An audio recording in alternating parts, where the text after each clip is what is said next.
Welcome back. Petroleum मसनूआत की कीमतों में इजाफे के मामले पर पीटीआई ने हम ख्याल सियासी जमातों को साथ मिलाकर एपीसी बुलाने का फैसला किया। इस फैसले का ऐलान chairman PTI barrister Gohar, Taimur Saleem Jhagra और अखवंजादा हुसैन यूसुफजई ने खैबर पख्तूनख्वा हाउस में एक मुश्तरका प्रेस कॉन्फ्रेंस के दौरान किया। चेयरमैन पीटीआई बैरिस्टर गौहर ने कहा कि हुकूमत ने गैर जरूरी तौर पर शदीद इजाफा किया है। हुकूमत IMF से डील करने में नाकाम हो गई है। उन्होंने कहा कि हुकूमत मैनेजमेंट नहीं कर सकी और हुकूमत की प्लानिंग में फुकतान था। सूबाई काबीना इजलास से खिताब करते हुए वज़ीर आला खैबर पख्तूनख्वा सुहेल आफरीदी ने वफाकी हुकूमत को तनकीद का निशाना बनाया। उन्होंने कहा कि वफाक ने पेट्रोल डीजल की कीमतों में इजाफा करके महंगाई का बोझ बढ़ा दिया है। उन्होंने कहा कि हुक्मरानों के पास बहरान से निकलने का वाज़ेह मनसूबा नहीं है। वज़ीर आला KP ने यह भी कहा कि दहशतगर्दी के खिलाफ जंग में सूबा अपने वसाइल इस्तेमाल कर रहा है, वफाक से इमदाद नहीं मिल रही। दूसरी तरफ PTI ने 9 अप्रैल को लियाकत बाग रावलपिंडी में जलसा करने का ऐलान भी कर रखा। जनरल सेक्रेटरी PTI रावलपिंडी ने जलसे की इजाजत के लिए दरखास्त दे दी है। इस दरखास्त में कहा गया है कि रावलपिंडी में जलसा करना PTI का आईनी हक है, इजाजत दी जाए। वज़ीर आला KP का यह कहना था कि एक दिन का जलसा है, अगर NOC ना दिया गया तो जहां रोका गया फिर वहीं जलसा जो है वो करेंगे। पाकिस्तान तहरीक इंसाफ ये पेट्रोलियम मसनूआत की कीमतों में इजाफे का जिम्मेदार हुकूमत को क्यों समझती है, इस पर प्रोग्राम में बात होगी। शेख वकास अकरम साहब सेक्रेटरी इत्तला पाकिस्तान तहरीक इंसाफ के, उनसे इस हवाले से बात करते हैं। शेख साहब बहुत शुक्रिया आपके वक्त का। शेख साहब, हुकूमत ये कहती है कोई ऑप्शन ही नहीं थी, पेट्रोल की कीमत ना बढ़ाते तो क्या करते। ऑपोजिशन जो है वो तनकीद करी है, क्या वाकई ऑपोजिशन नहीं समझती कि हुकूमत के पास जो है वो कोई और ऑप्शन भी जो है वो हो सकती थी? सर देखिए, मैं ये समझता हूँ, पहले तो मैं आपको पार्टी की स्टेटेड पोजीशन बता देता हूँ कि पाकिस्तान तहरीक इंसाफ ये जो पेट्रोलियम में इन्होंने इजाफे किए हैं, पेट्रोल की कीमतों में, डीजल की कीमतों में, केरोसिन का चंद दिन पहले किया, LPG की कीमतों में, हम इन्हें मुस्तरद करते हैं। हम ये समझते हैं कि ये जालिमाना इक़दाम है। इन्होंने एक ऐसा मुआशी बम गिराया है पाकिस्तानी अवाम के ऊपर कि उनकी जिंदगियां तबाह कर दी हैं। ये तो नवाज भाई आपको 1-2 दिन में पता चलेगा जो असरात जिस वक्त लोग बिल्कुल उसको फील करना शुरू कर देंगे, जो कि अभी से आ रहे हैं। किरायों की कीमतों में लोगों ने चीजों की कीमतें बढ़ा दी है। आपको पता है कि पेट्रोल और डीजल के साथ चीजें किस तरीके से बढ़ जाती हैं।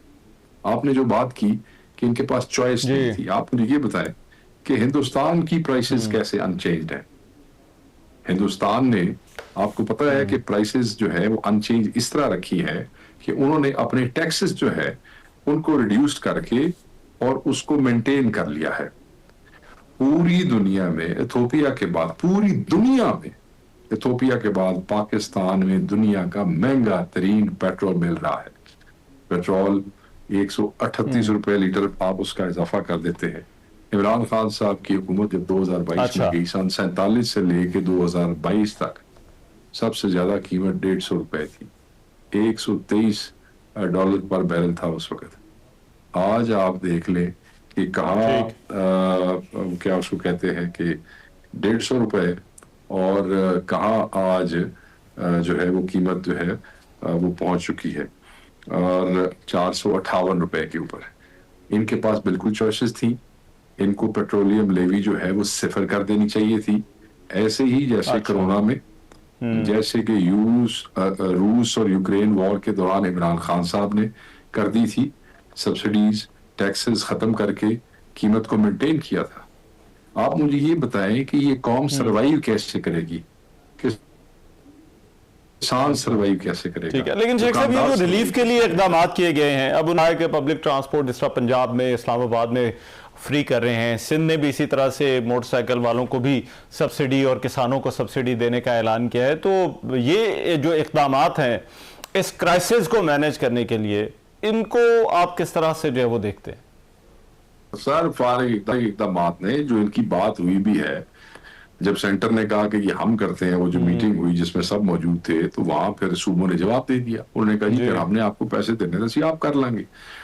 उसके बाद उन्होंने इसके ऊपर एग्री किया कि ठीक है, आप अपने 22 का डाटा निकाल लें और उसके ऊपर उनको सब्सिडाइज कर लें। ये बाइक और ये ट्रैक्टर और ये बसों वाला भी इन्होंने तब करना पड़ा है जब इनको पहला प्राइस हाइक हुआ, अभी चंद दिनों पहले, जब इन्होंने 55 रुपए जो है वो बढ़ाया था। तो उस वक्त KP में हमने किसानों को और बाइक्स को सब्सिडी दी, आप याद करें। तो इन पे एक प्रेशर आ गया। अब ये जो दूसरा प्राइस हाइक हुआ है, इसमें इन्होंने उस प्रेशर के तहत ये कॉस्मेटिक्स किए। सर मैंने दसो पब्लिक ट्रांसपोर्ट में ये क्या लेते हैं, ये कहते हैं जी मेट्रो, ग्रीन लाइन, फलाना। आप मुझे ये बताएं कि पंजाब में, सिर्फ पंजाब में, सिंध में करोड़ लोग रहते हैं, और जितने जिले पंजाब में मौजूद हैं उसमें कितने जिलों के अंदर पब्लिक ट्रांसपोर्ट है? किसी ने ये बताने की कोशिश की है? और जिस जिले में है भी सही अदर देन लाहौर, उसमें वो सिर्फ शहर, एक शहर के अंदर चंद दर्जन, 1.5 दर्जन बसें हैं, या 2 दर्जन, 20 है, 24 है, 25 है, इतनी बसें हैं। उसको आप फ्री करना चाहते हैं, और लाखों की जो आवाम वहां पे मौजूद है उसका क्या है? तो आप ये बताना चाहते हैं कि आपने पब्लिक ट्रांसपोर्ट जो है वो फ्री कर दी बिला मुआवजा। पब्लिक ट्रांसपोर्ट है कितनी, वो तो दसते हो लोगों नू, ताकि फ्रॉड तो ना चल सके। लेकिन शेख साहब ये जो अब बैरिस्टर गौहर ने कहा है कि हम ख्याल पार्टियों का इजलास बुलाएंगे, तो तहरीक इंसाफ इस मामले को किस तरह से आगे लेकर बढ़ना चाहती है? बिल्कुल तहरीक इंसाफ जो है ये अपनी आवाम के साथ खड़ी है। ये एक तहरीक जो है उठेगी, इसका ये एक सुनामी आएगा और ये इनको बहा के ले जाएगा।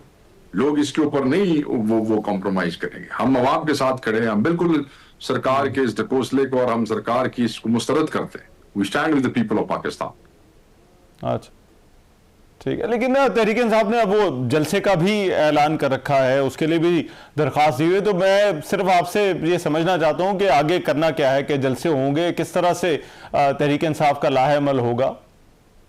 तो जलसा तो ये प्राइस हाइक से पहले अनाउंस किया था सुहेल अफरीदी ने, और वो लियाकत बाग का कहा था, एंड वो स्ट्रीट मूवमेंट का इंचार्ज इमरान खान ने उसको बनाया, तो ही डू दैट, बस। और क्या है जी। अब तो उसमें और शिद्दत आएगी। क्योंकि लोगों के जज्बात, खान साहब की रिहाई के हवाले से, और फिर ऊपर से ये जुल्म, तो वो तो चीजें जो है ना वो फ्लेयर अप होती है।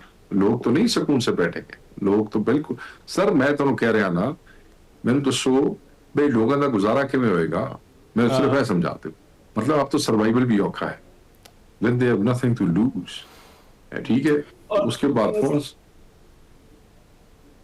और ये जो शेख साहब हुकूमत कहती है कि हम जंग रुकवाने की कोशिश कर रहे हैं, सिफारती तौर पर कोशिशें जो है वो जारी हैं, तो यहाँ पर अपोजिशन जो है वो किस तरह से देखती है? क्या हुकूमत जो कुछ कर रही है, जो कुछ कर सकती है, वो कर रही है इस वक्त? क्योंकि हम नहीं भी मानते इस हुकूमत को, ये फॉर्म 47 की हुकूमत अब इसे कहते हैं, मगर हमने फिर भी बारहा, आप पहले दिन से हमारा स्टांस देख लें, हमने यही डिमांड की है कि जो भी हुकूमत वक्त है, इसको पाकिस्तान बहैसियत रियासत एंड स्टेट इसका इन्फ्लुएंस इस्तेमाल करते हुए खित्ते में अमन को और रीजन को इंश्योर करना चाहिए। उसके लिए जो भी हो सकता है सफारती मामलात के हवाले से वो करना चाहिए, और वो मेरे ख्याल में ये जिम्मेदारी है कि हमें इस खित्ते में अमन के लिए अपना किरदार अदा करना चाहिए। We should not side with any party. दोनों तरफ जो है वो, मतलब ऑब्वियसली साइड से मुराद, I am not talking about Israel, उसके खिलाफ तो लड़ना हमारे मतलब ईमान का हिस्सा है। और ये तो जो जालिम, गुंडा और दहशतगर्द एक रियासत है इसराइल, उसके खिलाफ तो लड़ाई जायज है। मैं सिर्फ ये कह रहा हूँ कि जो मिडिल ईस्ट और ईरान के हवाले से और जो खित्ते की सूरत हाल है उसमें अमन होना जरूरी है, ताकि पाकिस्तान बीच में आके ना, पाकिस्तान के लिए ऑक्यूपाइड पोजीशन ना बन जाए, और अमन भी बड़ा जरूरी है। ठीक है, बहुत शुक्रिया शेख वकास अकरम साहब हमारे साथ मौजूद है। एक ब्रेक, वापस आते हैं इस ब्रेक के बाद।